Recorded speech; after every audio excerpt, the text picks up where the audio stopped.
esta fue una primera lección, ¿no? Que los planes de sequía hay que probarlos, ¿no? Hay que hacer simulacros, igual que los planes de emergencia pues hacen simulacros, pues con los de sequía también conviene hacerlos. Luego, otro elemento muy importante para nosotros ha sido que ha habido una muy buena colaboración de todos los actores, todos los stakeholders, ¿no? que se dice en inglés, sobre todo la sanidad, ¿no? La autoridad sanitaria catalana, pues que desde el principio estuvo muy involucrada en el proyecto. El podcast del agua.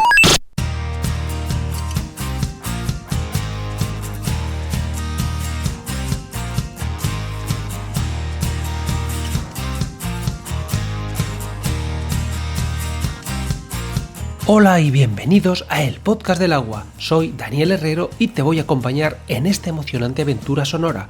Estoy encantado de darte la bienvenida a este primer podcast en español dedicado al fascinante mundo del agua.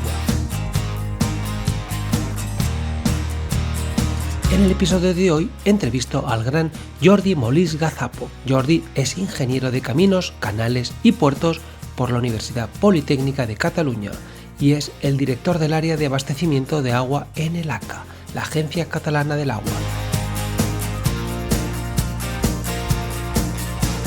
El ACA lidera la gestión integral del ciclo del agua en Cataluña con responsabilidades que abarcan desde la planificación estratégica hasta la operación diaria de infraestructuras hidráulicas.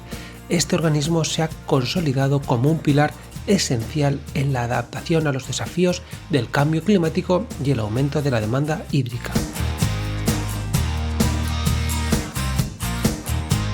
En esta entrevista, Jordi aborda temas de vital importancia para el sector hídrico, como la sequía que afecta a Cataluña y las estrategias implementadas para mitigar sus impactos, incluyendo el plan de sequía.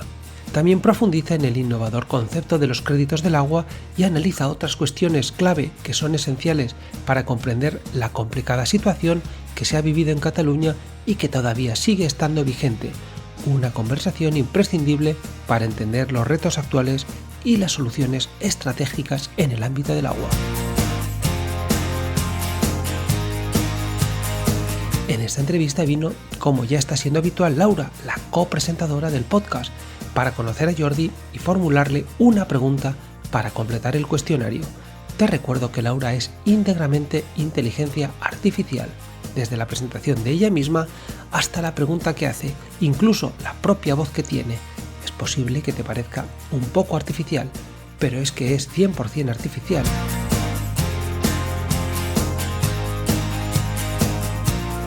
Te invito a explorar la fascinante figura de Jordi Molist Gazapo y descubrir las maravillas que comparte. Su habilidad excepcional para establecer conexiones en contextos cercanos demuestra la grandeza de alguien verdaderamente excepcional. Arrancamos el podcast del agua.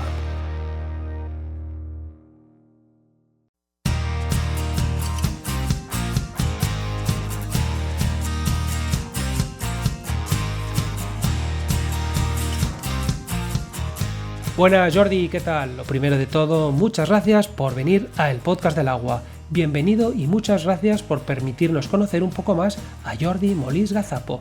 Te estábamos esperando. Con este cuestionario de hoy pretendo presentar tu faceta profesional y un poco la personal. Eres ingeniero de caminos, canales y puertos por la Universidad Politécnica de Cataluña y eres el director del área de abastecimiento del agua en el ACA, la Agencia Catalana del Agua. Para que nuestros oyentes se centren, el ACA es el organismo encargado de velar por la gestión integral del ciclo del agua en Cataluña, desde la planificación a largo plazo hasta la gestión diaria de las infraestructuras hidráulicas. La Agencia Catalana del Agua juega un papel crucial en un contexto marcado por el cambio climático y la creciente demanda de agua. Además de la formación de caminos, tienes un diploma de posgrado en Economía por The London School of Economics and Political Science y un curso en Gestión Financiera por el Barcelona School of Management. Prácticamente toda tu carrera profesional la has desarrollado en el ACA, pasando por diferentes posiciones hasta la actual. Has sido responsable de proyectos de agua potable y reutilización, posteriormente jefe del Departamento de Planificación del Uso del Agua y ahora eres el director de abastecimiento. Tienes también varios artículos sobre los créditos del agua, que son unas herramientas financieras que permiten a los usuarios que ahorren agua vender sus excedentes a quienes lo necesitan. Este sistema incentiva el uso eficiente del agua, genera fondos para proyectos de mejora y fomenta una gestión más sostenible del recurso hídrico. De esto te pediremos que nos cuentes un poco. Participas en multitud de foros, entrevistas y siempre que se habla de la correcta gestión de los recursos hídricos aparece tu nombre como experto. Y es de esto, entre otras cosas, de lo que queremos que nos hablen en el podcast del agua. Y por último, ha sido postulado para esta entrevista por el profesor Rafael Mujeriego, una figura muy querida y respetada en el podcast del agua por su trayectoria y compromiso con la sostenibilidad, lo que refuerza la importancia de tu presencia hoy, Jordi. Un honor tenerte con nosotros. Pero primero de todo, bienvenido a tu podcast y céntranos un poco. ¿Quién es Jordi Molís Gazapo? Hola, buenas tardes, Daniel. Pues bueno, en lo profesional ya me has presentado tú muy bien. Yo llevo 24 años en la gestión pública del agua, es mi vida. Y bueno, pues en estos 24 años he ido cambiando de posiciones, pero siempre alrededor pues, de esta idea, ¿no? de la defensa del medio ambiente y también de la gestión del agua pues, desde el punto de vista del interés público. Y en lo personal, bueno, estoy casado, tengo 51 años, tengo una hija de 14 años y bueno, pues mis intereses pues son variados, la naturaleza, la música y en general pues viajar y aprender. Qué bien, qué bien. Los hijos de 14 y 15 años, yo tengo una de 15, te hacen cambiar la perspectiva de casi todo. Pero bueno, esperemos que no te haya hecho cambiar la perspectiva del sector del agua. Oye, cuéntanos por qué dirigiste tu vida profesional al sector del agua. Uh-huh. Bueno, pues quizá un poco por casualidad y un poco también por antecedentes familiares. Yo empecé a estudiar caminos pues más atraído por las matemáticas que por la ingeniería, como creo que muchos otros compañeros en aquel tiempo. Y luego me fui interesando por el agua poco a poco. Tenía también antecedentes, mis padres habían trabajado en el sector del agua, mi padre era hidrogeólogo, fue uno de los primeros aquí en Cataluña. Anda. Y bueno, yo estaba acostumbrado a ir a hablar de agua todos los días en mi casa. Y aunque inicialmente pues, me había orientado más hacia el transporte, pues luego enseguida, la verdad, me gustó el agua. Empecé en este campo ya con mi primer trabajo en una ingeniería y luego pues ya he seguido aquí y bueno, la verdad contento porque es un mundo muy apasionante y muy amplio. Curioso, por herencia, ¿eh? Eso nos faltaba, todavía no habíamos llegado por aquí nadie Sí, pues un poco sí. que hubiese heredado el sector. Muy bien, oye, pues me alegro mucho de que dirigieras tu carrera profesional al agua y que ahora estemos hablando, pues bueno, pues lo dice todo. Vale, pues oye, si te parece, comenzamos un poco con tu formación, Jordi. Hemos comentado que eres ingeniero de caminos, canales y puertos por la Politécnica de Cataluña. ¿Consideras que esta formación de caminos ha sido suficiente para enfrentar los desafíos y las demandas de tu carrera profesional? ¿O has sentido la necesidad de seguir formándote en otros ámbitos? En concreto, en todos los temas referentes a la sequía y restricciones hídricas. Bueno, yo creo que si la formación de ingeniería de caminos es completa, es una carrera larga, ¿no? Son 6 años, se tocan muchos temas. El tema de la planificación hidrológica no era un tema especialmente que yo recuerde que se hablara mucho, aunque sí se hablaba de ríos y de hidráulica. Y bueno, es algo que se va aprendiendo con el tiempo, ¿no? Y al final también yo creo que en la gestión del agua lo más importante al final es el conocimiento del territorio, es lo que más cuesta adquirir y eso sí que son solo los años, ¿no? Los que te lo van dando y sobre todo en temas de planificación pues hay que conocer los ríos, las cuencas, los usos, los agentes, ¿no? Y bueno, eso no se aprende en la universidad, eso se aprende con el tiempo y yo creo que al final pues los ingenieros es lo que acabamos invirtiendo más tiempo, ¿no? En conocer el territorio que gestionamos. Muy interesante, muy interesante. Oye, para completar un poco tu formación tienes un par de cursos muy relacionados con la economía. En concreto tienes un posgrado en economía y otro en gestión financiera. En primer lugar, ¿por qué del área financiera y de economía? ¿Qué es lo que te llevó a saltar de los caminos a la financiera y economía? ¿Y cómo crees que esta formación en estos campos ha influido en tu enfoque o decisiones dentro del ACA? Si ha tenido influencia. Bueno, la parte financiera viene un poco también pues, por la evolución del propio organismo nuestro, ¿no? De la Agencia Catalana del Agua, que aun siendo sobre todo una administración hidráulica, pues ha ido ampliando, ¿no?, su estatuto y sus competencias también a temas, por ejemplo, de regulación técnica y financiera de los operadores, un poco como una consecuencia natural, ¿no?, del interés en mejorar las infraestructuras y en mejorar la gestión. Y entonces ahí, bueno, pues la parte financiera pues tiene una aplicación muy clara. Y luego más en general, pues los temas económicos, ¿no?, yo creo que están realmente muy vinculados a la gestión del agua y sobre todo a la planificación. Y ahí yo siempre he creído pues que hay un campo muy notable en la gestión del agua en Cataluña y en España para ir introduciendo pues elementos de racionalidad económica, incentivos económicos. Y por tanto, bueno, pues sí que me ha interesado mucho formarme en este campo y ver pues un poco en la medida de mis posibilidades pues intentar hacer una gestión pues que contemple más estos aspectos pues económicos, de benchmarking, de incentivos, etcétera. ¿Y contento con estas dos formaciones? Sí, sí, la verdad que la de economía fue en la London School of Economics, es una buena escuela, es una formación muy técnica esta.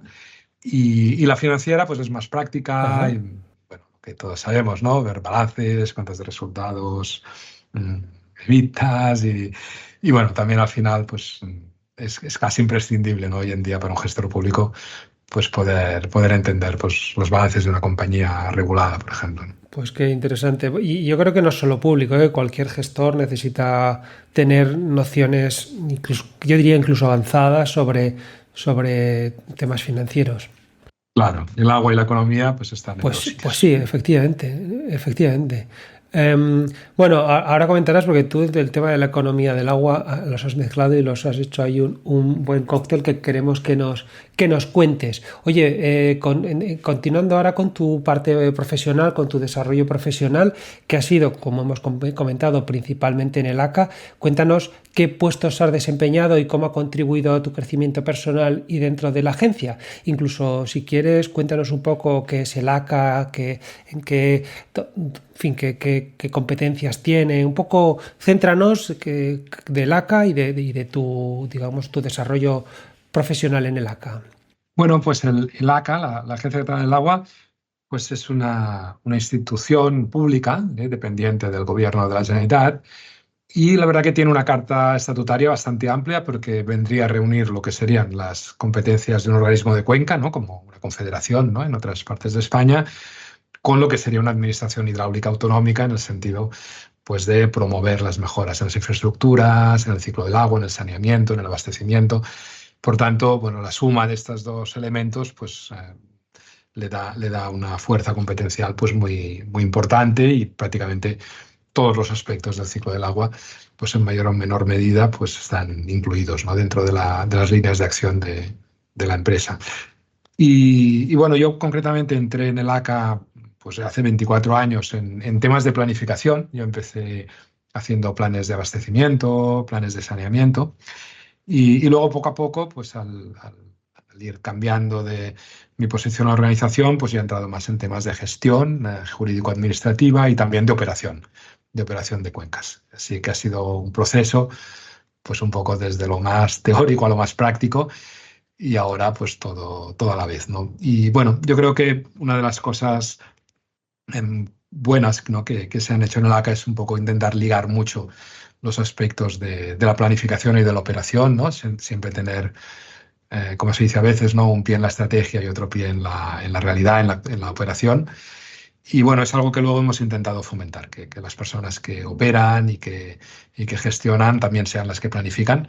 Nosotros no tenemos un área de planificación separada, ¿no?, como tienen otros organismos, sino que intentamos planificar entre todos. Pues muy bien, Jordi. ¿Cómo has visto, quería preguntarte, cómo has visto evolucionar la organización a lo largo de los años en términos de su misión, enfoque y retos? ¿Qué cambios clave has presenciado y cómo crees que han impactado en la gestión del agua en Cataluña? ¿Cómo ha evolucionado el ACA desde sus orígenes, que claro, que casi serían tus orígenes, ¿no?, con profesionales? Pues la verdad que sí, yo entré en el ACA pues muy al principio, ¿no?, cuando se acababa de formar como una unión de dos empresas públicas anteriores, ¿no?, que era la Junta de Ah, Aguas y la Junta de Saneamiento. Y ahí se formó el ACA, bueno, con se formó con mucha ilusión. Yo recuerdo estos primeros tiempos, muy orientada a la Directiva Marco del Agua. La verdad que se Ajá. creó la empresa leyendo la Directiva Marco, ¿no? Y intentando adelantar, no estaba todavía traspuesta, pero intentando adelantar, ¿no? Cómo iba a ser el futuro de esta gestión del agua siguiendo estas pautas europeas, y toda la empresa se formó mirando la directiva. Y bueno, como te decía antes, pues al tener un marco competencial amplio y luego sobre todo tener el canon del agua, que esta es la joya de la corona del ACA, es el tener un impuesto ambiental finalista, ¿no? Que solo se puede dedicar al agua Claro. y a nada más que al agua. Y esto pues también le ha dado una fuerza financiera. En algunos momentos pues hemos tenido mayores facilidades económicas, en otros menos, ¿no? Como todas las instituciones, también la crisis nos afectó mucho, pero bueno, se han podido hacer inversiones y bueno, yo creo que el ACA en general pues ha tenido un rol modernizador de la gestión del ciclo del agua en Cataluña. Eh, por suerte, no solo el ACA, también hay muchas otras administraciones públicas, yo creo que están en la vanguardia de la gestión pública a nivel europeo. Pero bueno, el ACA siempre ha intentado pues también esta mirada, ¿no? Al futuro, mirada a Europa, al resto de España, e intentar siempre pues innovar en lo posible y buscar pues siempre las mejores prácticas, ¿no? Por el camino pues hemos afrontado momentos difíciles, sequías, inundaciones, como todos los organismos de cuenca, pero bueno, y aquí estamos. No, eso es interesante y me parece muy interesante lo que has comentado que es un impuesto finalista, porque al final y que además se lleva o se emplea para cuestiones hidráulicas, no para otras cosas que tan habitual es llevar el dinero de un sitio a otro, con lo cual eso siempre es una cosa interesante. Oye, y una pregunta que me viene a la cabeza, ¿es el mismo, digamos, tiene el mismo coste, el mismo valor para todo el mundo o depende de dónde vives que cuesta una cantidad u otra? Pues tiene el mismo para todo el mundo y esto pues es una de las claves, ¿no? que permiten Claro, desarrollar los planes de saneamiento, por ejemplo, ¿no? Porque hay unas economías de escala, como todo el mundo paga igual, pues esto permite hacer depuradoras, por ejemplo, en municipios pequeños, ¿no? Que si se las tuvieran que claro. pagar Ahí con está la sus clave. recibos, claro, esta Ahí es está la clave. una gran ventaja. Entonces, es un impuesto que pagan las personas, que pagan las industrias, que pagan también los aprovechamientos hidroeléctricos, por ejemplo, y es muy progresivo porque tiene un escalado en tramos del agua, tiene 4 tramos y Ajá. realmente con unos efectos multiplicadores muy, muy grandes. Y ahí también pues, ha intentado el canon adelantarse y dar un poco de ejemplo a las tarifas, ¿no? Que es la parte del recibo que ponen los ayuntamientos, intentar siempre fomentar la progresividad, ¿no? Con estos tramos que van subiendo de precio. Y yo creo que esto pues, también ha sido una de las claves para reducir los consumos de agua en Cataluña. Porque te incentiva a consumir menos, Exactamente. con lo cual, mira qué interesante y qué bien pensado.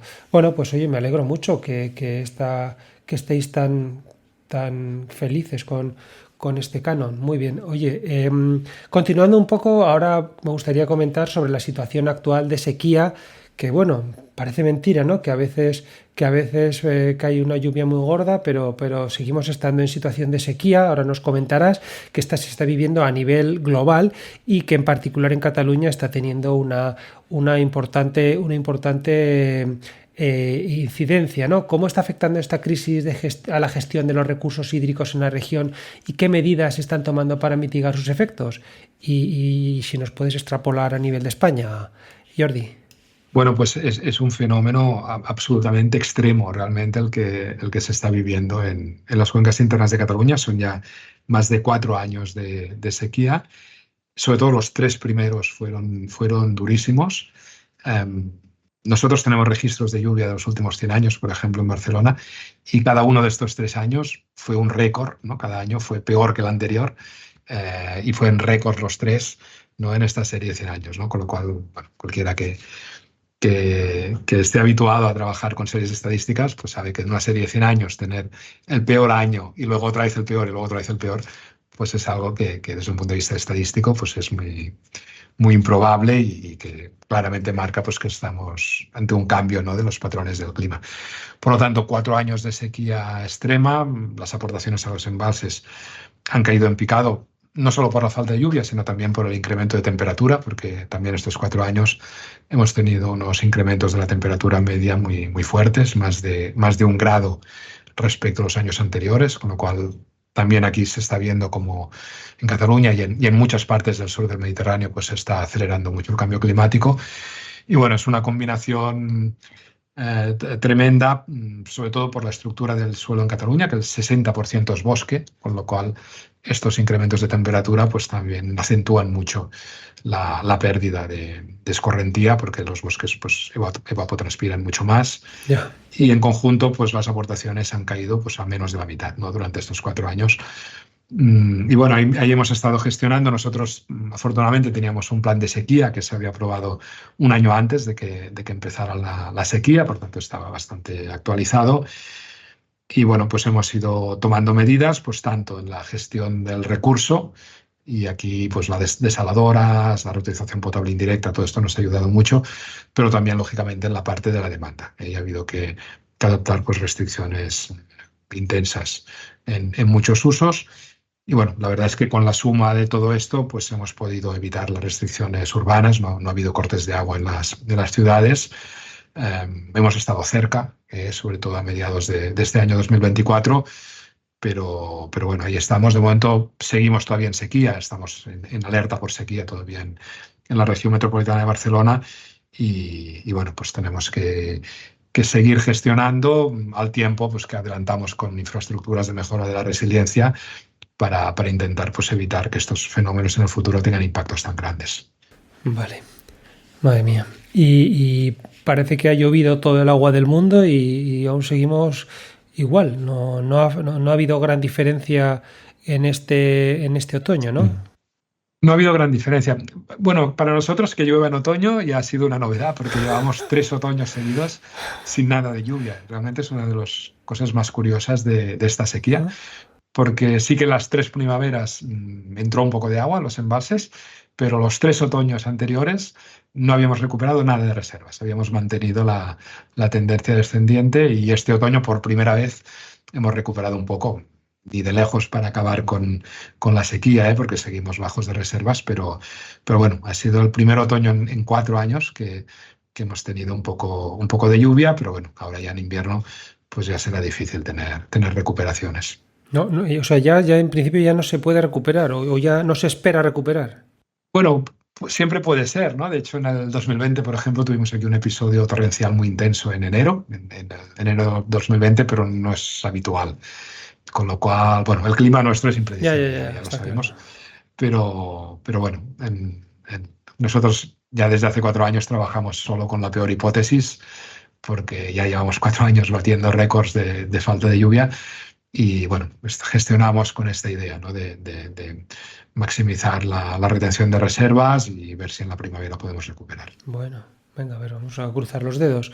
Oye, ¿y cómo crees que la sequía actual en Cataluña está cambiando la percepción y el comportamiento de la ciudadanía respecto al uso y conservación del agua? ¿Somos conscientes los ciudadanos? Bueno, yo creo que sí, sobre todo por la longitud, ¿no? que ha tenido el episodio, ¿no? Durante 4 años, ¿no? de mensajes. Pues yo creo que sí. También es cierto que los consumos de agua a nivel doméstico en Cataluña probablemente no tienen mucho margen de reducción. Ahora en Cataluña estamos ya en 110 litros por persona y día de consumo medio, y en las ciudades es menos. Pues esto es una media y, por ejemplo, en Barcelona pues ya está alrededor de los 100, últimamente ya por debajo de los 100 litros por habitante y día. Muy bien. Con lo cual no hay mucho margen. Realmente en otras sequías sí hubo reducciones. La sequía del 2008, por ejemplo, fue muy intensa, aunque nada que ver con lo actual.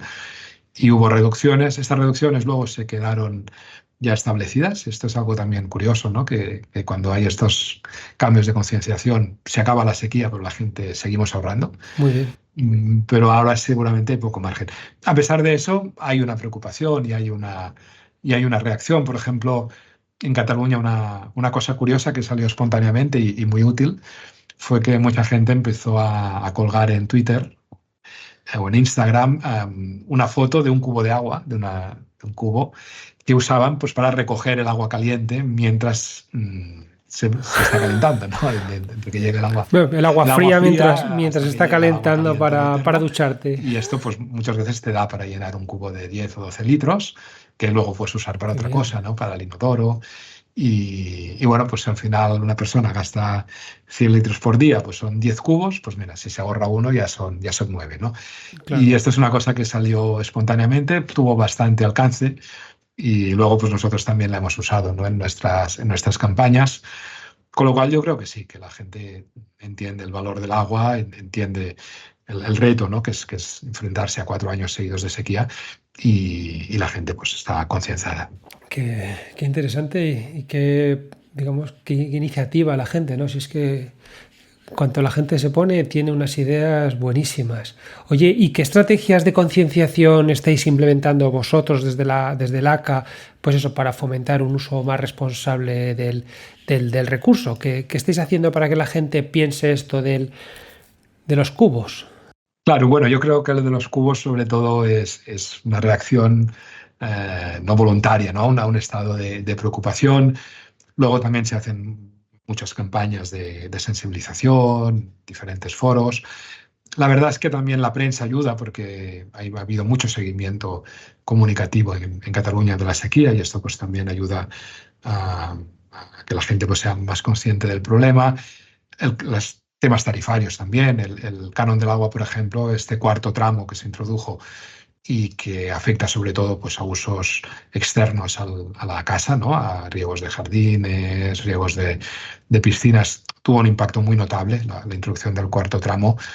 Yo diría que prácticamente casi eliminó el uso de agua potable para riego de césped, por ejemplo, en Cataluña, porque es un cuarto tramo que grava pues, es un impuesto importante. Y al final, bueno, yo creo que la suma de todo esto pues, es lo que explica nuestras dotaciones de 100 litros, de alrededor de los 100 litros habitante día. Pero de todos estos factores, el principal es la concienciación de las personas, con mucha diferencia. Yo creo que estos hábitos, ¿no? Que cada sequía pues, se van mejorando y se van implantando, al final son la clave para reducir los consumos. Que las cuencas internas es un tema importante. Esto a veces se dice, bueno, pues que tampoco es importante quizá que ahorren las personas porque el 80% del uso es en el riego agrícola. Bueno, esto en las cuencas internas no es así. ¿No? El uso principal es el uso de abastecimiento Ah, sí. y bueno, la agricultura pues es importante, pero es alrededor de un 30% del consumo y lógicamente pues también aquí pues hay un campo también para recorrer de eficiencia y nos queda alrededor de un 15 o un 20% que es la industria. Y la industria yo creo que en Cataluña también en general es muy eficiente en el uso del agua, en parte también por razones tributarias, porque el canon del agua grava tanto el volumen como la carga contaminante de las industrias, por tanto hay un doble incentivo Ajá. a usar poca agua y a depurar bien. Y bueno, yo creo que en conjunto pues los usos pues son eficientes. Siempre se puede mejorar, por descontado. Está claro. Oye, ¿y el canon para la depuración, para el agua que devuelven, digamos que justificaría que una empresa tuviera una depuradora que funcionase? Ujú. ¿O es algo que casi sale más barato pagar que...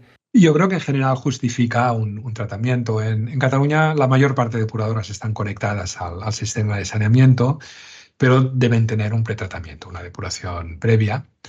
Y bueno, yo creo que sí que los precios, ¿no? Por los que se cobran los diferentes elementos de la carga contaminante ayudan bueno, pues a incentivar la depuración. Y luego un poco el reto aquí probablemente para el futuro pues será ir ampliando, digamos, los parámetros controlados y los precios, ¿no? A los diferentes parámetros para ir haciendo pues que este esfuerzo de depuración industrial pues sea cada vez más completo, ¿no? Que cada vez sean más los compuestos que se eliminan. Sí, pues ya te digo yo que vamos a tener un año 2025 interesante en lo referente a depuración con la nueva normativa. Ya verás, nos vamos a entretener. Muy bien. Oye, esto me gustaría ahora hacerte una comparativa, llevarlo a nivel mundial. ¿Cómo están enfrentando los diferentes países la creciente amenaza de las sequías y qué modelos de gestión del agua destacarías como los más efectivos? Cuando echáis la mirada al exterior desde el ACA, y en concreto tú, ¿cómo ves que lo hacen los demás y qué hay de interesante en eso? Pues mira, aquí Daniel, la verdad que esta semana hemos tenido una noticia, que es que las Naciones Unidas ha publicado el Atlas Mundial de la Sequía. Anda. Salió ayer por la tarde, creo, publicado, y la verdad es que es un documento interesantísimo, muy, muy bien editado y con un montón de datos. Yo, bueno, estoy todavía leyéndomelo, pero recomiendo mucho la lectura y una de las cosas más interesantes es que hay 21 casos de 21 grandes sequías, ¿no?, que se han dado en los últimos 20 años.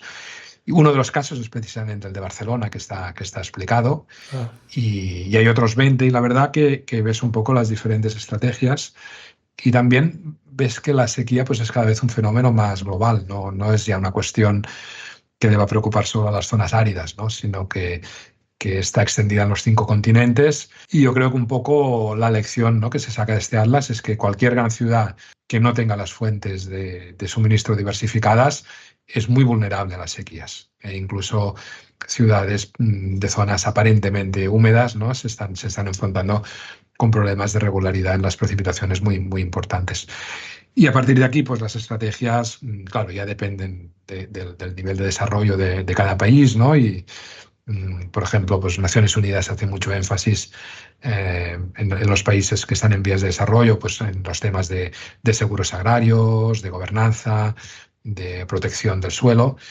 Y en nuestros ámbitos, pues seguramente la clave está en la eficiencia y en la diversificación, ¿no? Y dentro de diversificación, pues yo creo que tiene un camino muy importante la desalación de agua de mar, pero también la reutilización potable. Y este es el camino un poco que en Cataluña pues hemos emprendido esta sequía, forzados por la necesidad, claro. pero a la vez convencidos de que es un camino que es muy fructífero. Y en esto pues sí que estamos en contacto con colegas de California y llevan también unos cuantos años temas de reutilización potable. En Bélgica también hay una instalación, hay otra en Inglaterra. No hay muchas en Europa, pero las que hay, pues la verdad que llevan años funcionando. Y yo creo que este sí será un denominador común de la estrategia de muchas ciudades. Todavía no son tantas en Europa, pero creo que con el tiempo serán muchas más. Qué bien, qué interesante. El otro día estaba hablando con uno de los invitados del podcast, con William González, que es el Doctor Agua, no sé si lo conoces, que allí en Perú están haciendo exactamente eso, pero no indirecto, vamos, directo. O sea, lo que sale de la depuradora entra en la potabilizadora. Y estaban con un éxito importante. Entonces, bueno, pues que hay que comenzar. Que hay que comenzar y que el que primero empieza, pues es el que lleva la ventaja. Qué interesante, Jordi. Oye, ¿y qué regiones del mundo consideras, un poco por centrarnos, quizás, ¿no?, a lo mejor en esas 20 o las que tú consideres, ¿no?, más vulnerables a las sequías, y qué acciones urgentes crees que deberían implementarse para mitigar sus impactos? Un poco el ABC, ¿no? Claro. Bueno, pues como te decía, un poco una de los elementos, ¿no?, que destacan en este atlas que se publicó ayer, pues es la enorme extensión, ¿no?, de los problemas de sequía en Asia, no solo en África, ¿no?, que podríamos pensar, sino también pues en Asia Central, en el este de Asia, muchas zonas de América, ¿no?, están afrontando problemas de sequía. Pero bueno, en nuestro ámbito yo creo que el Mediterráneo, el sur del Mediterráneo, pues es una zona pues especialmente vulnerable. Y este proceso, ¿no?, de aceleración del incremento de temperaturas y del cambio climático, pues se está notando, se está notando en Cataluña, en Baleares, en muchas zonas del sur del Mediterráneo. Y por tanto, bueno, yo creo que sí que desgraciadamente pues el Mediterráneo va a ser un epicentro del riesgo de sequía, y hablo sobre todo del riesgo para las ciudades, del riesgo del abastecimiento, ¿no? Pero por ejemplo, también otro dato interesante en este atlas es que se cita que 72 megaciudades han tenido problemas de abastecimiento por sequía en los últimos 20 años, ¿no? Por tanto, yo creo que ya es un fenómeno mundial el riesgo por sequía. Madre mía, ¿cómo está la cosa? Bueno, oye, y añadiendo un factor nuevo a todo esto que estamos comentando, que es la digitalización y el uso de las inteligencias artificiales, ¿tú crees que puede transformar la gestión del agua en tiempos de sequía, según tu experiencia o según tu opinión, tanto en la previsión de recursos como en la optimización de su uso? ¿Tú crees que es interesante? Yo creo que sí, que va a traer cambios. Bueno, de hecho, un aspecto interesante, yo creo, en los organismos de cuenca en España es que todos utilizan ya modelos matemáticos desde hace muchos años en la gestión de recursos hídricos, modelos como el Aquatool o modelos de simulación. Yo creo que esto ha sido un fenómeno pues, que se ha ido implantando muy intensamente y yo creo que esto ha mejorado mucho la planificación de los recursos hídricos en España. Y claro, estos son modelos de base física, ¿no? Que los ingenieros pues, solemos preferir, ¿no? Los modelos de base física, ¿no? A los modelos de redes neuronales, por ejemplo. Pero yo creo que en este segundo aspecto, ¿no? Más de inteligencia artificial con este tipo de modelos de deep learning o redes neuronales, también hay un camino. Nosotros vamos a empezar a hacer pruebas, por ejemplo, pues para mejorar la precisión de los desembalses. Que este también es otra revolución silenciosa, también en la eficiencia del agua. Yo creo que cada vez se desembalsa mejor.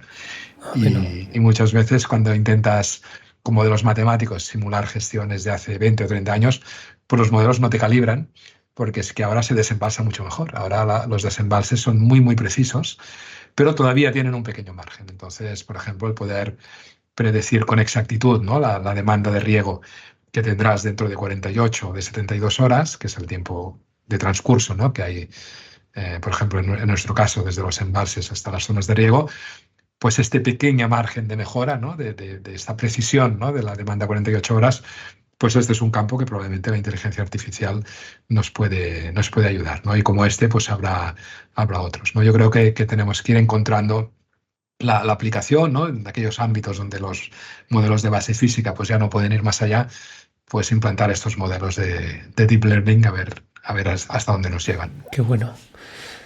Pues sí, yo también pienso igual y creo que está aquí para quedarse y para echarnos una mano, sin duda. Mira, en los desembalses no había pensado yo nunca en que podría ser tan interesante.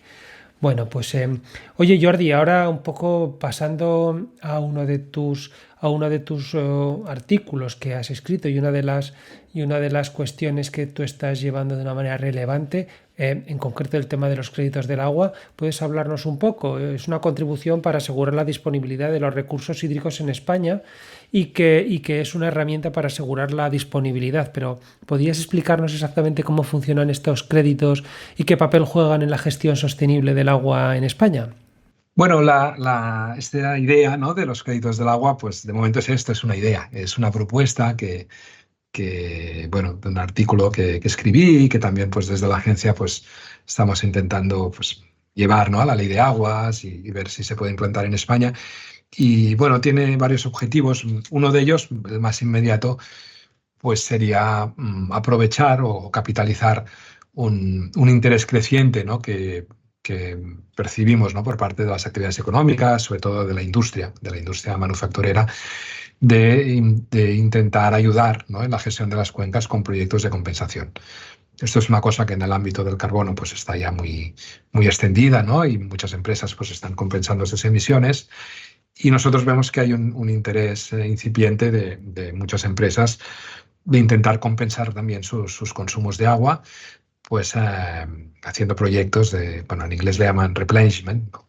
De proyectos pues que generen, ¿no? Un volumen de agua equivalente, ¿no? Al que ellas consumen pues en algún otro punto de la cuenca, ¿no? Y esto creo que es algo que desde la administración pues tenemos que ayudar a facilitar, ¿no? Hacer que sea fácil, ¿no? Para estas empresas que tienen esta voluntad, pues localizar, ¿no? Estos proyectos de compensación y abordarlos de manera pues, certificada, ¿no? Por parte de la administración y con plenas garantías. Porque al final el esfuerzo de adaptación al cambio climático va a ser tan importante que solo con fondos públicos pues, no se va a poder hacer. Y aquí necesitamos también pues, una colaboración de la sociedad civil, que en el ámbito del carbono, pues ya, como decíamos, ya está muy implantada. Y yo creo que necesitamos también que en el ámbito del agua pues los usuarios, pues más allá de lo que pueden hacer intramuros, ¿no? De lo que pueden hacer dentro de su instalación para ser más eficientes, pues los que quieran, en una primera fase de manera voluntaria, pues puedan también actuar extramuros, colaborando con la administración, pues con estos proyectos que pueden ser pues de modernización de un regadío, de mejora de una red de distribución, es decir, ayudando a otros usuarios a recuperar el agua. Entonces, bueno, un poco la idea pues es ver cómo desde la administración podemos facilitar estos proyectos, pues otorgando unos créditos de agua que, como digo, en la primera fase pues serían voluntarios, y luego quedaría por ver si en el futuro pues pueden ser también una herramienta para solventar un problema que yo creo que está muy extendido en todo el Levante peninsular, que es el problema de la sobreasignación. Es decir, tenemos más concesiones dadas que los recursos que hay, ¿no? Y cada vez hay menos recursos, ¿no? Por esta reducción de la escorrentía. Y entonces yo creo que aquí también, un momento u otro, pues habrá que afrontar un proceso de revisión general, ¿no? De todos los derechos. Y aquí, pues la segunda propuesta, ¿no? De este artículo era permitir, digamos, un sistema de comercialización de ahorros, no de comercialización de derechos, que la comercialización de derechos pues ya se puede hacer en España, pero está siempre pues un poco limitada, ¿no? Por las externalidades ambientales y económicas que puede tener, sino un sistema de comercialización de los ahorros. Esta es un poco la idea, ¿no? de estos créditos, es decir, por un lado, capitalizar este interés voluntario, ¿no? De muchos usuarios de compensar sus extracciones, y por otro lado, pues introducir un instrumento económico que pueda permitir un mejor reparto de los esfuerzos de ahorro. Un poco por terminar de aclarar los aspectos que a lo mejor son un poco más complicados para nuestros oyentes, digamos que si yo tengo un consumo de agua estimado de 110 litros por día, si en lugar de 110 utilizo 100, esos 10 me está diciendo que se podrían revender, más o menos. Bueno, no es exactamente así, porque no se trataría tanto de vender derechos, ¿no? Sino de redistribuir ahorros. Por ejemplo, si supone que tú tienes estos consumos de 110, pero como la cuenca ahora tiene un 30% menos de agua, pues la administración te pide que reduzcas el consumo a 70. Entonces, si tú puedes reducir el consumo a 70, perfecto. Haces las inversiones y lo reduces. Si no puedes reducir, porque a lo mejor pues ya eres un abastecimiento o eres una industria con un consumo muy optimizado, pues tendrías que buscar a otro que reduzca por ti.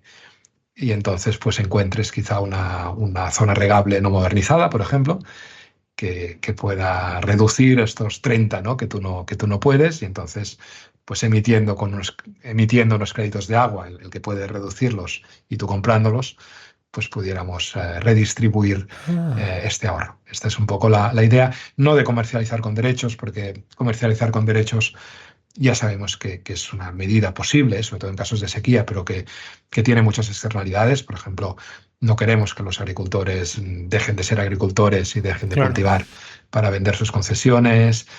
No queremos reducir los retornos de agua. Es decir, si tú eres más eficiente a costa de reducir los retornos, puedes dejar sin agua al usuario que haya aguas abajo.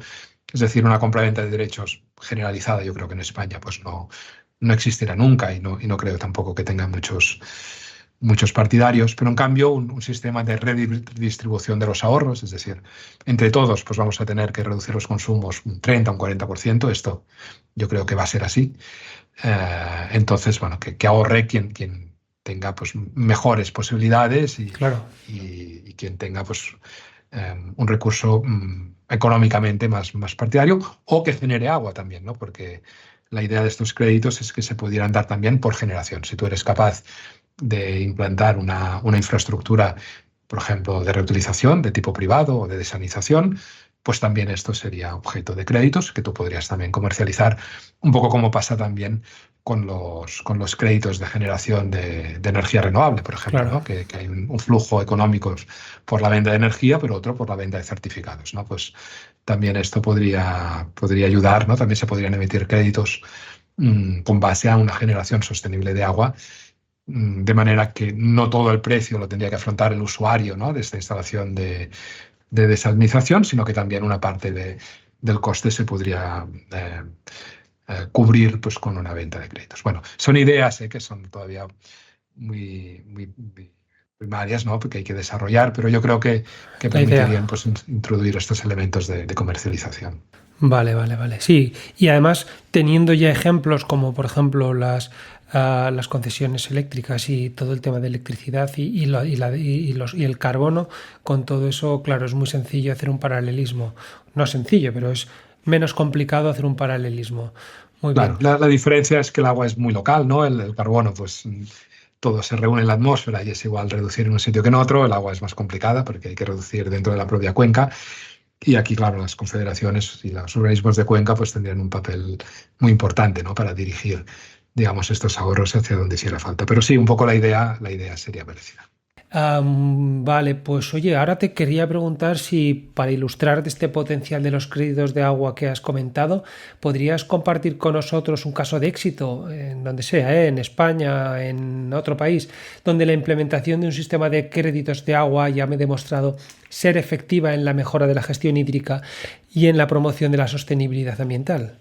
Pues mira, la verdad es que un sistema como este, ¿no? De créditos de agua, pues no, que yo conozca, no hay ninguno totalmente implantado en el mundo, pero sí hay sistemas parciales, ¿no? Y, por ejemplo, en Cataluña, pues hemos empezado uno hace muy poco, hace un par de años, a través de nuestra Oficina de Cambio Climático, que es también la emisión de créditos ligados a la gestión forestal sostenible y orientada a la producción de agua azul, que llamamos. Es decir, sería la emisión de créditos por el hecho de gestionar una hectárea de bosque de una determinada manera en la cual pues, se potencian pues, tanto valores de biodiversidad como valores de generación de escorrentía. Como te contaba antes, esto es un aspecto muy importante en Cataluña porque al final, bueno, yo creo que en muchas cuencas mediterráneas pasa algo parecido, ¿no? Que el agua de lluvia, pues alrededor de un 75-78% ya no llega al río porque se queda en el bosque, ¿no? Y evapotranspira, por tanto, hay un potencial enorme, ¿no? de mejorar la disponibilidad de agua trabajando en el bosque. Y estos créditos, pues lo que hacen es esto, digamos, si una empresa pues quiere compensar sus consumos facilitando que otra empresa gestione el bosque y consiga un volumen de escorrentía equivalente al que la primera empresa consume, pues puede comprar unos créditos que vende la Oficina de Cambio Climático en Cataluña y con esto pues queda compensado su consumo, ¿no? Ya compra un crédito y con este crédito se gestiona una hectárea forestal, ¿no? Por tanto, esta sería una aplicación, ¿no? De esta idea de los créditos del agua y lo que se trataría pues, es de ir aumentando, ¿no? La cartera de proyectos a otros, pues, ¿no? Como pueden ser pues, modernización de regadíos, instalaciones de reutilización, reducción de fugas en las redes, es decir, ir aumentando, ¿no? Esta cartera de productos, ¿no? Para que los usuarios interesados pudieran comprar. Pero el de la gestión forestal, pues ya está teniendo mucho éxito en Cataluña. Así, ¿eh? Mira qué bien. Bueno, pues muy interesante y además con un ejemplo que está en funcionamiento y con éxito. Muy bien, perfecto. Oye, ahora te quiero preguntar acerca de una serie de temas de los que, en fin, eres un experto con una opinión formada y que queremos saber qué nos puedes hablar de ellos. El primero de todos lo has comentado al comienzo, es el tema de la reutilización potable indirecta del río Llobregat. Este sistema que lleva 22 meses en funcionamiento ininterrumpido y ha sido crucial. Ha sido crucial para superar la sequía en Cataluña. La Agencia Catalana del Agua ha recibido el premio 2023 al proyecto de reutilización más innovador otorgado por la asociación Water Reuse Europe. ¿Cuáles han sido los factores clave que han facilitado el éxito de este proyecto, las principales dificultades que se han tenido que superar y las lecciones aprendidas? Cuéntanos, Jordi.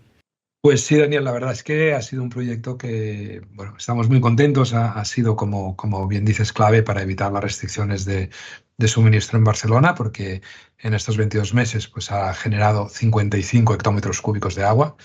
Y es mucha agua.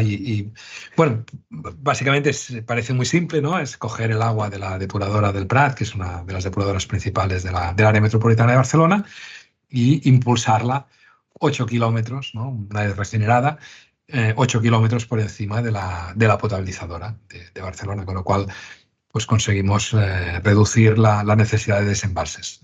Hemos estado aportando aproximadamente en media una parte de agua regenerada por cada parte de agua del río, es decir, buscando una dilución alrededor de 1 a 1, o dicho de otra manera, pues estamos desembalsando la mitad, porque la otra mitad la recuperamos, ¿no? de esta manera. Entonces, bueno, la verdad que ha sido un proyecto que ha funcionado muy, muy bien. Era algo que estaba en nuestro plan de sequía pues como un último recurso, ¿no? Como diciendo, bueno, pues si tuviéramos una sequía que batiera todos los récords, pues bueno, haríamos esto, ¿no? Y claro, como lo hemos tenido, pues lo hemos tenido Y la hemos tenido. y, bueno, pues lo hemos puesto en marcha, ya lleva 2 años seguidos en marcha.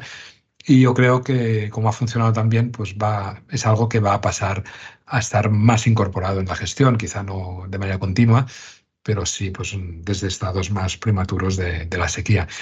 La clave aquí, un poco, y contestando a tu pregunta, pues ha habido yo creo 2 o 3 claves. La primera fue esencial hacer una prueba antes de la sequía, y aquí esto pues fue suerte, ¿no? Y un poco providencial, que justo 2 años antes de la sequía hicimos un simulacro y estuvimos probando durante 2 meses esta instalación. Claro, es una instalación que no se prueba en un laboratorio, hay que probarla en la realidad, ¿no? Impulsando el agua, potabilizándola y sirviéndola al ciudadano, y ahí comprobando que todo funciona bien. Y bueno, gracias a que se probó antes de la sequía y se identificaron los problemas que había, pues luego se pudieron resolver, y la instalación estuvo lista pues 2 años después, cuando las cosas ya se complicaron tanto, ¿no? Esta fue una primera lección, ¿no? Que los planes de sequía hay que probarlos, ¿no? Hay que hacer simulacros, igual que los planes de emergencia pues hacen simulacros, pues con los de sequía Claro. también conviene hacerlos. Luego, otro elemento muy importante para nosotros ha sido que ha habido una muy buena colaboración de todos los actores, todos los stakeholders, ¿no? que se dice en inglés, sobre todo la sanidad, ¿no? La autoridad sanitaria catalana, pues que desde el principio estuvo muy involucrada en el proyecto, y bueno, pues aportando sus conocimientos, las posibles preocupaciones, ¿no? que un proyecto como estos puede comportar, para que se pudieran resolver todas una por una. La autoridad local, que en este caso es el área metropolitana de Barcelona, y también un operador de las infraestructuras que es Aguas de Barcelona, y el ACA pues era la que impulsaba, coordinaba y financiaba la operación. Y bueno, la verdad es que ha sido un proyecto muy interesante, y sobre todo deja una herencia muy positiva, que es la metodología, porque la metodología de análisis de riesgos, ¿no? Porque en un proyecto como estos pues hay que mirar muchas cosas, y desde el primer momento pues la autoridad sanitaria ya nos dejó claro que cumplir la normativa de agua potable no era suficiente, o sea que evidentemente era una condición necesaria, pero que había que ir mucho más allá, porque era un proyecto pues, que conllevaba una situación especial, ¿no? En cuanto a los riesgos de producción de agua potable. Y aquí desarrollamos una metodología de común acuerdo con ellos, que ahora pues la vamos a extrapolar a muchos otros ríos y a muchas otras cuencas, ¿no? Y es una metodología que empieza sobre un análisis de riesgos. Se analizan todas las actividades conectadas al sistema de alcantarillado. En este caso, pues este análisis nos llevó a controlar 835 sustancias. Hola. Para que te hagas una idea. Luego de estas 835, al final, en el agua depurada solo encontramos 100. Bueno. Y aquí, que bueno, que también son bastantes, ¿no?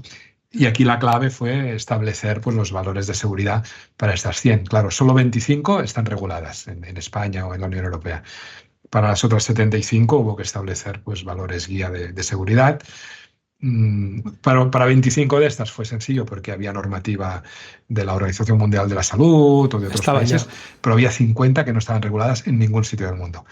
Y aquí la clave pues, fue con un equipo de expertos que altruísticamente colaboran con nosotros, de catedráticos y gente, sobre todo en el ámbito de la toxicología y de la química ambiental, pues establecer valores guía para estas 50 sustancias, ¿no? O sea que es un proyecto complejo. Parece sencillo, ¿no? Porque es impulsar agua, pero ha habido todo este análisis, y al final, pues lo que es relevante es que, empezando con estas 835 sustancias, solo una al final nos obligó a actuar en origen. Una sustancia, un disolvente industrial, que actuamos en origen pues reduciendo los permisos de vertido de las 3 fábricas que lo estaban usando. Es un producto que no está regulado tampoco en Europa, pero que en otros países sí se considera que puede generar riesgos, y por tanto pues nosotros hemos adoptado un límite y hemos revisado estas autorizaciones de vertido.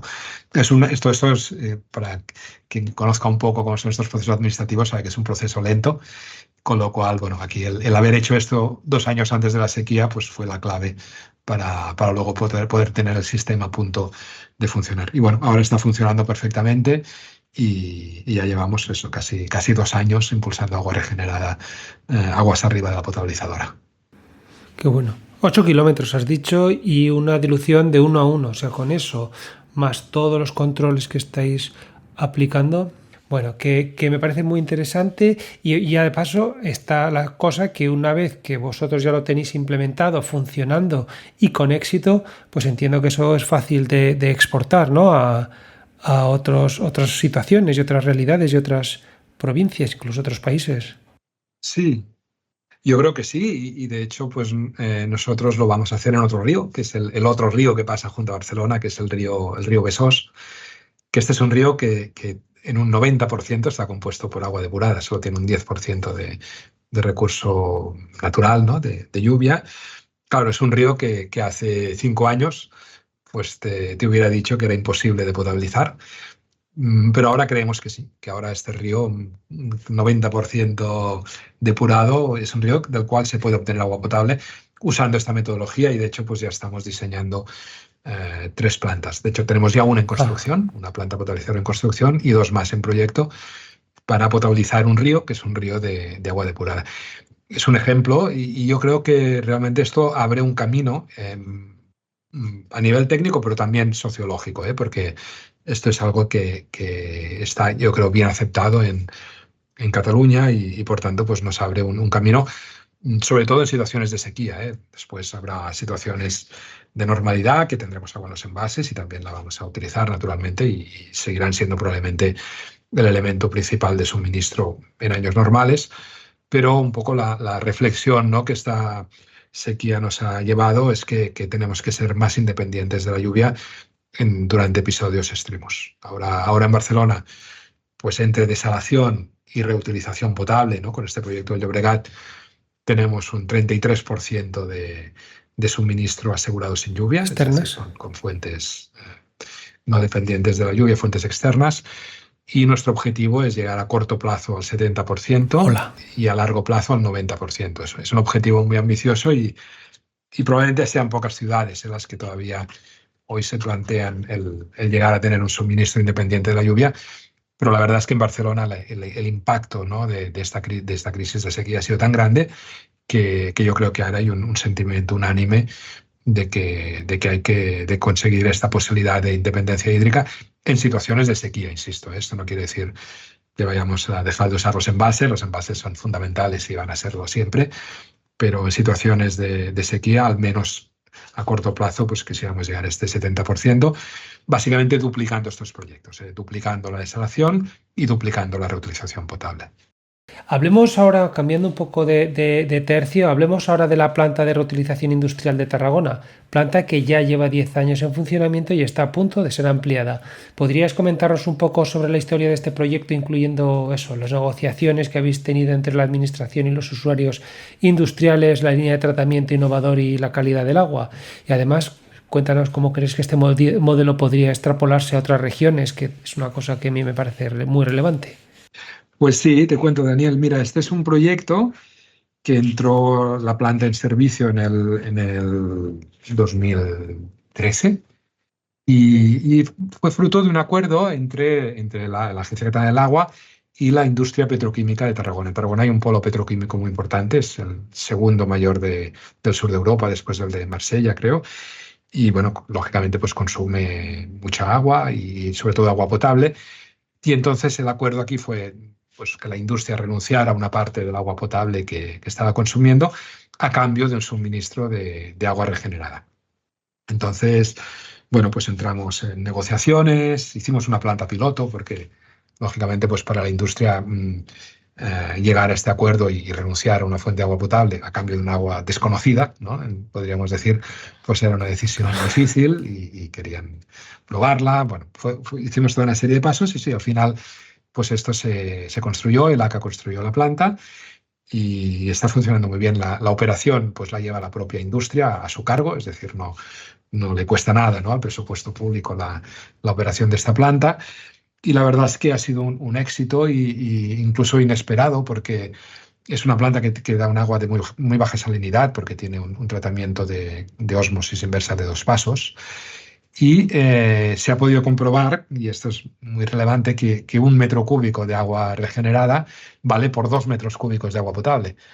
porque como el limitante principal del uso en la petroquímica pues, es la salinización que tiene el agua en las torres de refrigeración, la concentración, pues este agua que regenerada pues puede dar más vueltas, ¿no? En las torres de regeneración se purga menos y por tanto se ha demostrado que es más eficiente usar agua regenerada que agua potable, ¿no? Desde este punto de vista, pues la industria está contenta y ya quiere ampliar la planta, ¿no? Claro, esta segunda Anda. ampliación pues ya no será con fondos públicos, ya será directamente con fondos privados, por tanto ya en esta segunda fase, tanto la inversión como la operación posterior, pues ya será con aportaciones privadas, que es un poco el objetivo, ¿no? que todos tenemos, ¿no? Que la regeneración llegue a ser rentable y que los propios usuarios pues, opten por ella.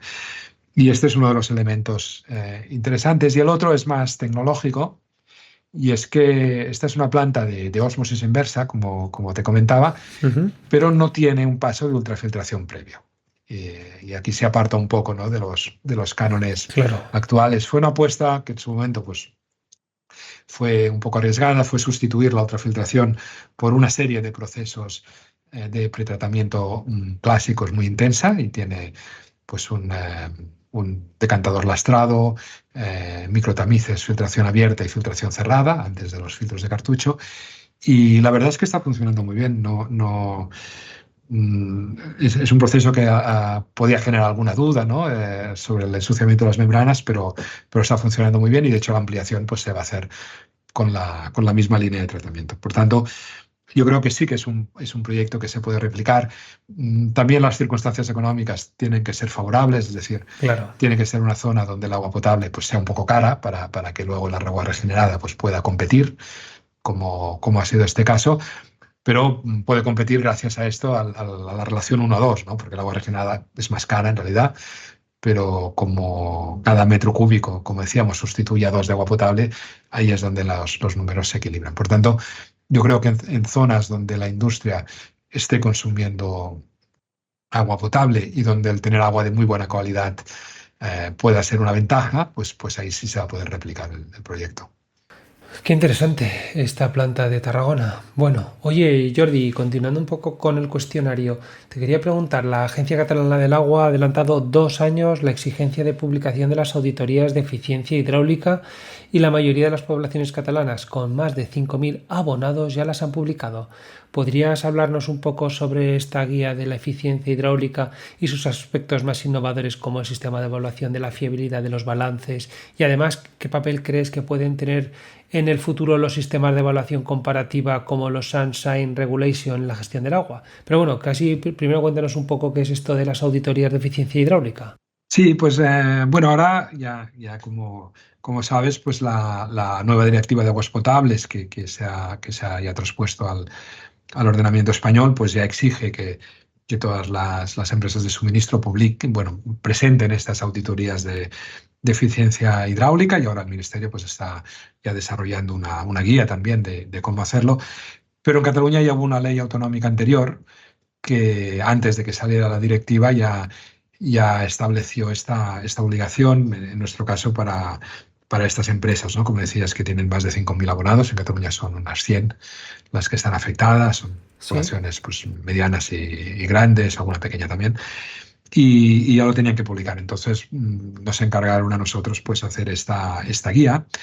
Y bueno, un poco un aspecto interesante de esta legislación es que en nuestro caso lo que se pide no es que le den a la administración la auditoría, no, es que la publiquen, Ajá. porque aquí lo que se quiere conseguir pues, es que haya un debate público sobre la eficiencia de las redes. Es decir, que estas ciudades pues, tengan que publicar estos datos sobre la eficiencia de sus redes de distribución, para que los ciudadanos pues, de esta población pues, puedan comparar, ¿no? cómo lo está haciendo su compañía en comparación pues, con la compañía de otro pueblo vecino o de otra ciudad similar, ¿no? Entonces, el elemento de publicación es el elemento principal, pero sí que la administración, en este caso el ACA, pues tenía que hacer una guía sobre todo para garantizar la homogeneidad de estas auditorías, ¿no? Y luego no hubiera comparaciones pues, injustas. Entonces, esta guía está publicada y bueno, nosotros también estamos colaborando con el Ministerio para ver qué se puede aprovechar para la guía española. Y un aspecto, lo que tiene de innovador esta guía, es que introduce un sistema de evaluación de la fiabilidad de los balances, porque, claro, el tema este de los indicadores de pérdidas o el famoso ILI, ¿no? El indicador de pérdidas estructurales, al final se basan en un balance, el cual a partir del consumo en alta, pues vas restando casillas, vas restando el consumo registrado, consumos facturados no registrados, etcétera, y al final te quedan las pérdidas. Pero claro, estos balances se pueden hacer mejor o peor, ¿no? Y con más datos o menos, o pueden ser estimaciones más informadas o menos informadas. Entonces, bueno, nosotros como nos preocupaba mucho la intercomparabilidad de los resultados y también pues las compañías catalanas que participaron también en el grupo de trabajo para la elaboración de la guía también lo veían así.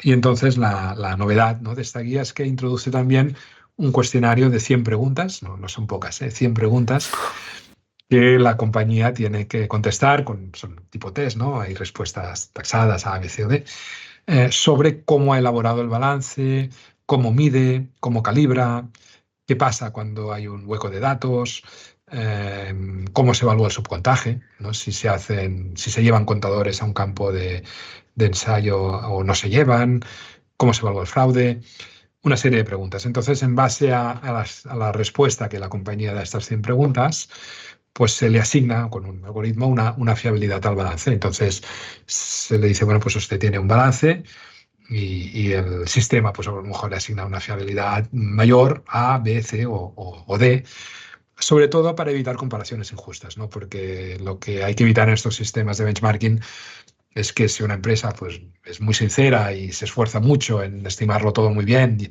y en medirlo todo, y luego pues le da un mal resultado de pérdidas, pues que esto luego nadie la compare con otra que ha hecho las estimaciones pues, de una manera pues, más favorable, ¿no?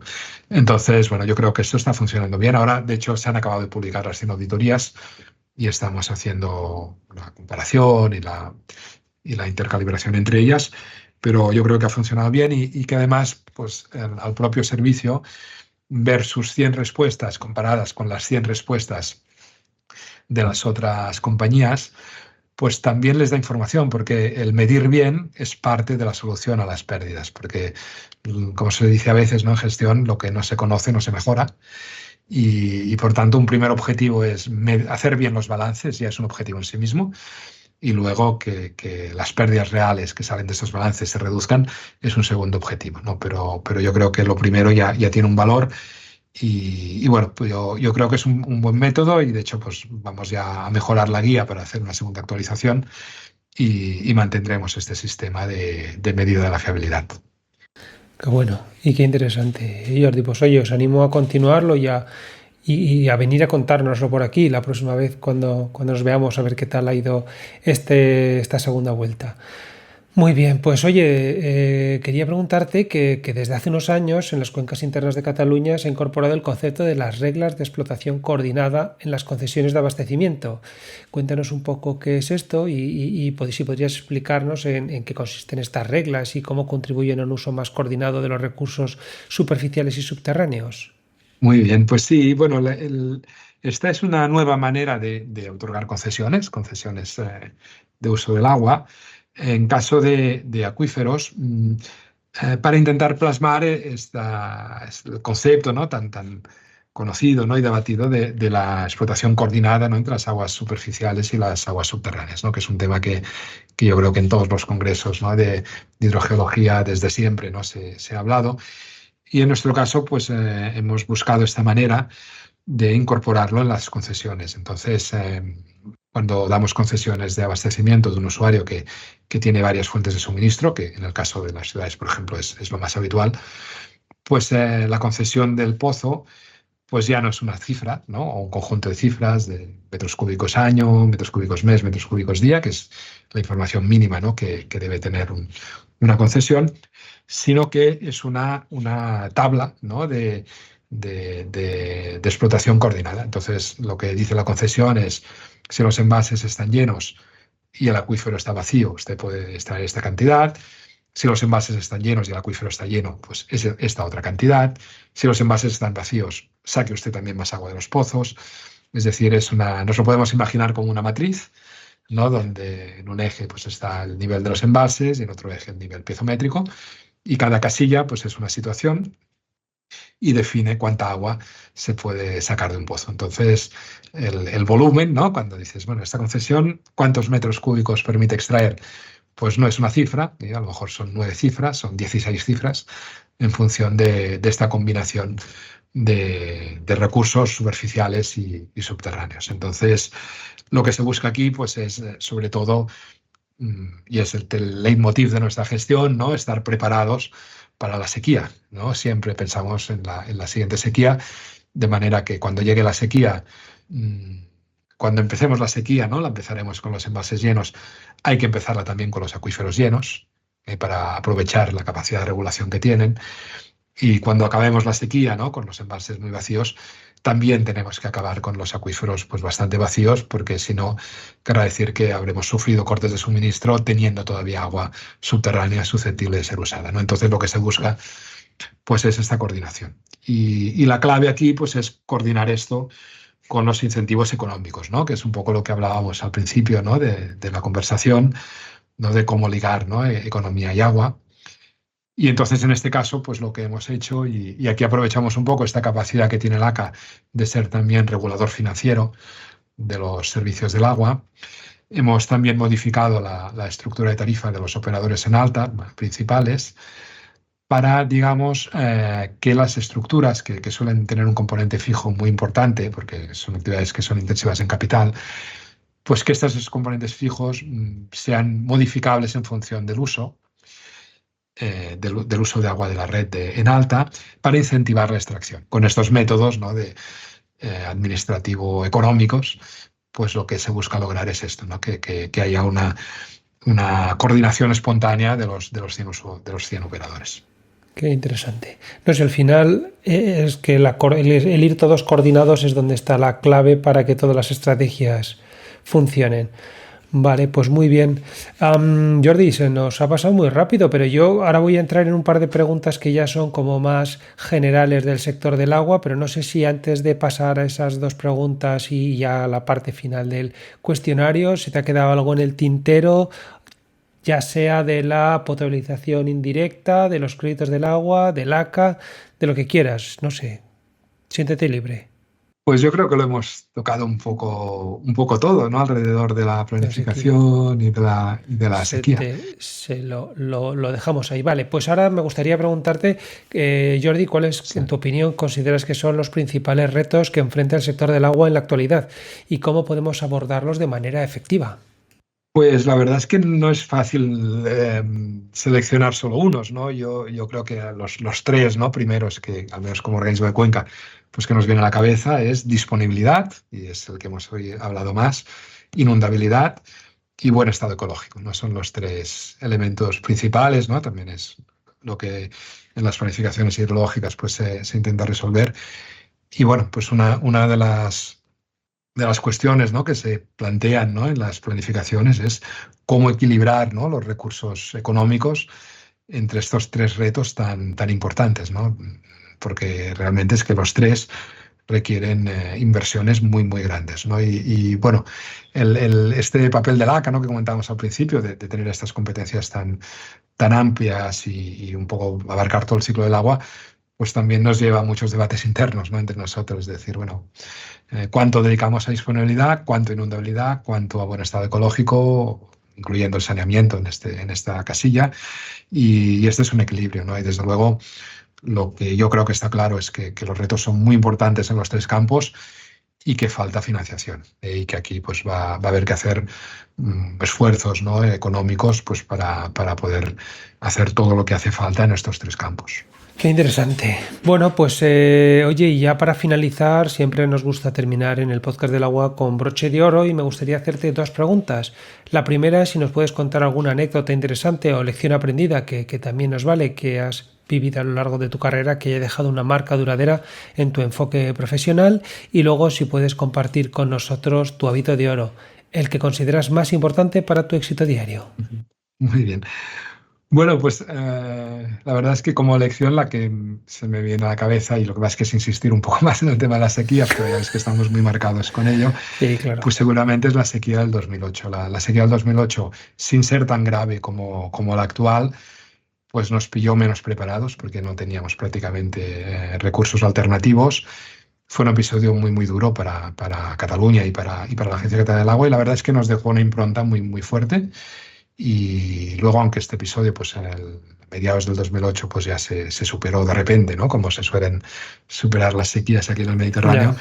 pues ya nos dejó en un hábito, ¿no? De pensar que mañana empieza la siguiente sequía, ¿no?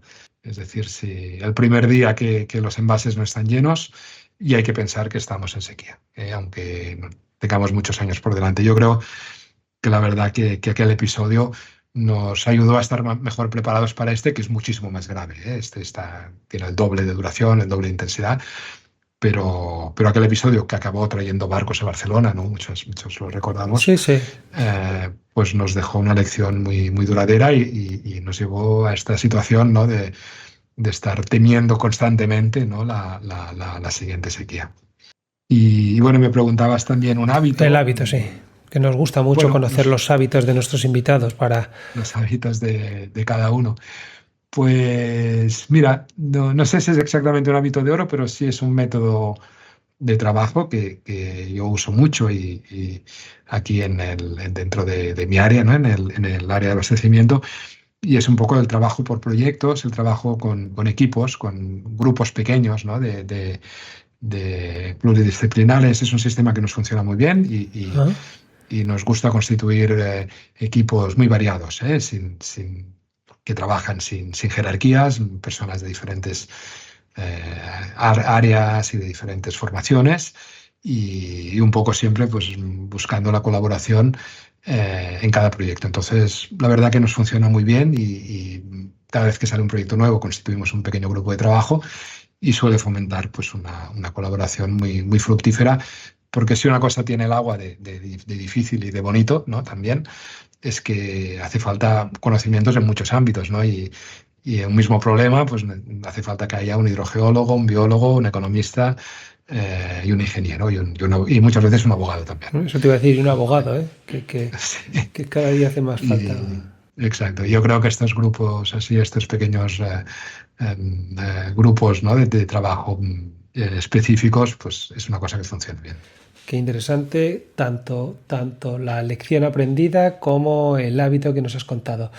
Pues muy bien, esto Jordi. Ahora pasamos ya a la última parte del cuestionario que es, como te comentaba, es igual para todos los invitados. Pero antes quiero presentarte que tenemos en este podcast tenemos una copresentadora que es una inteligencia artificial que se dedica un poco a escuchar toda la conversación y bueno, pues saca sus valoraciones y siempre tiene que hacer una postilla a la entrevista. Entonces, pues eso, ahora le dejo el micrófono y el asiento y es ella un poco la que lleva la voz cantante en esta pregunta. A ver qué pasa. Hola Don Jordi. Soy Laura, la copresentadora de El Podcast del Agua, y me siento encantada de tener la oportunidad de escuchar a alguien tan influyente y experimentado en la gestión del agua como usted en nuestro programa. Su perspectiva y conocimiento siempre aportan una gran riqueza a la conversación. Después de escuchar su interesante entrevista y reflexionar sobre sus puntos de vista, me gustaría lanzarle una pregunta que podría generar un debate fascinante sobre el futuro de la gestión hídrica. Don Jordi, considerando su extensa experiencia en la gestión de los recursos hídricos y su enfoque en la innovación, ¿cuál cree que es la clave para lograr que los modelos de gestión hídrica, como los créditos de agua o la reutilización potable indirecta, se implementen de manera efectiva a gran escala en un contexto global marcado por la creciente escasez de agua y el cambio climático? Estoy muy interesada en conocer su visión sobre este tema y en cómo podemos continuar avanzando hacia un futuro en el que la gestión eficiente y sostenible del agua sea una realidad para todos. Gracias de nuevo por su participación y el valioso tiempo que ha dedicado a compartir su conocimiento con nosotros. Estoy segura de que su respuesta nos inspirará a todos a seguir trabajando en soluciones innovadoras para la gestión del agua. Muchas gracias y hasta pronto. Muy bien, pues bueno, una pregunta planteada por la inteligencia artificial. Bueno, pues yo te diría que para que se implanten este tipo de soluciones, pues la clave es la necesidad, ¿no? Porque desde luego nadie hace reutilización potable por hacerla, ¿no? Es complicado, es difícil y bueno, pues se hace cuando hace falta. Entonces, la clave probablemente, ¿no? Para que esto se implante y otras medidas, también relacionadas con la eficiencia del recurso, es darse cuenta de que son necesarias, ¿no? Cuando ya tienes la sequía encima, pues todos vemos, ¿no? que hace falta esta diversificación, pero yo creo que la clave pues, es actuar antes, ¿no? Y porque son cosas pues, que necesitan un tiempo para desarrollarse.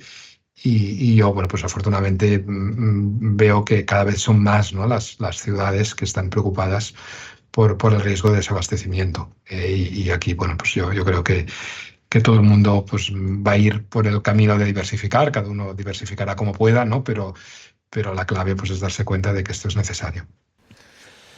Bueno, pues no me cabe duda de que le va a caer bien tu respuesta a esta inteligencia artificial. Y bueno, pues yo ya te digo que a mí por lo menos me ha parecido completísima tu respuesta. Y ya si te parece pasamos a las dos últimas preguntas del cuestionario, que la primera de ellas es, Jordi, ¿a quién crees que debemos entrevistar en este podcast por ser una gran persona que tiene unos altos conocimientos en el sector del agua y es un gran referente? ¿A quién nos puedes decir, como en su momento el profesor Mujeriego te dijo a ti? Bueno, pues yo os propongo a Xavier Amores. Y Xavier Amores es el director del Clúster del Agua de Cataluña, que es una asociación de todas las empresas que trabajan alrededor del agua y que, en mi opinión, pues es una persona referente en todos los temas de innovación del agua en Cataluña y en general en España. Así que yo os propongo que entrevistéis a Xavier. Pues tomo nota y si quiere pasar por aquí, dentro de un tiempo lo escucharás como te están escuchando a ti ahora mismo. Y ya por último, si nos puedes dar un consejo a los jóvenes que están entrando en el sector, Jordi. Muy bien, bueno, yo primero les diría que han elegido bien porque el agua es un campo bueno, cual va a haber mucho trabajo, espero, y muchos retos, ¿no? Y quizá pues hoy lo vemos mucho con la energía, ¿no? Pero yo creo que con el agua también vamos a ver que va a haber una preocupación muy extendida y bueno, pues mi consejo es que se formen, que viajen, que lean mucho, que vean también lo que se hace en otros países porque están pasando cosas muy interesantes en el mundo y bueno, y sobre todo pues que se formen y que se diviertan. Pues qué buenos consejos, Jordi, que creo que eran necesarios y bueno, yo creo que con todo lo que hemos comentado y estos consejos, pues yo creo que se han tomado notas, la entrevista ha salido redonda. Y ya, Jordi, solo me queda, bueno, despedirme y decirte que ha sido un auténtico privilegio contar contigo hoy en el Podcast del Agua. Tu experiencia y visión en el sector nos han enriquecido enormemente y te lo digo de verdad, y tus aportaciones destacan el impacto y la importancia de la labor que realizamos en el ámbito del agua. Agradecemos en el podcast profundamente que hayas compartido tu trayectoria y conocimientos con nosotros, aportando tanto valor a esta conversación. Te deseamos el mayor de los éxitos en tus próximos proyectos y esperamos que nuestros caminos vuelvan a cruzarse pronto, que lo espero. Gracias por formar parte de este espacio. Muchas gracias a ti, Daniel. La verdad que ha sido muy agradable hablar contigo y bueno, y felicidades también por esta iniciativa, ¿no? de estas conversaciones relajadas, con tiempo, ¿no? Parece que es algo que cada vez cuesta más encontrar, ¿no? En nuestra sociedad acelerada y bueno, yo he tenido la ocasión de escuchar muchos de los podcasts que haces y bueno, yo creo que son siempre muy interesantes y bueno, enhorabuena y muchos ánimos y bueno, y también que llueva. Ese deseo también lo tenemos siempre. Ese deseo lo tenemos todos. Muchas gracias, Jordi.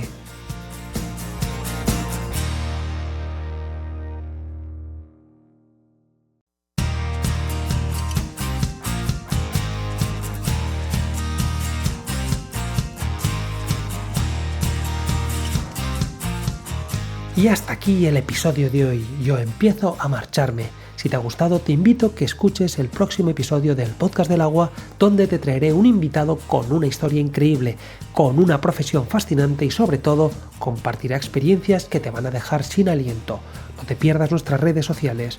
De verdad ha sido un verdadero placer y un honor estar al otro lado del micrófono compartiendo con todos vosotros estos momentos tan apasionantes del podcast del agua. Antes de concluir, quiero agradeceros vuestra compañía en este viaje.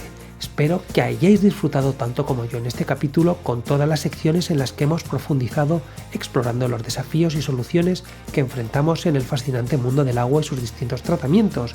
Mi objetivo ha sido brindaros información relevante y actualizada, compartiendo conocimientos técnicos y experiencias de expertos en el sector. Si el podcast ha sido de tu agrado, te pido amablemente que me des tu apoyo y que me ayudes a llegar a más oyentes interesados en el tema. Si tienes la oportunidad, por favor, dame tu valoración en tu plataforma de podcast preferida. Cada estrella cuenta y a mí personalmente me motiva a seguir mejorando y ofreciendo contenido de calidad. Además, si quieres escribirme y contarme qué te parece el podcast, en las notas del episodio te dejo mi mail para que me puedas contar tu opinión al respecto. Mi mail es daniel.herrero.marin@gmail.com. Tus palabras me inspiran a seguir adelante y me ayudan a crecer como creador de contenidos. Y si realmente te ha gustado el podcast del agua, te pido el favor de compartirlo con otros profesionales del sector. Nuevamente, gracias por formar parte de esta experiencia. Gracias de verdad por tus mensajes, comentarios y sugerencias. Siempre van a ser bienvenidos y estoy ansioso por seguir trayendo nuevos episodios llenos de información relevante y entrevistas con destacados expertos. En nombre del podcast del agua, gracias de corazón por tu apoyo y fidelidad. Esperamos seguir siendo tu fuente de información confiable y entretenida en el apasionante mundo del agua. Hasta el próximo episodio. Namaste.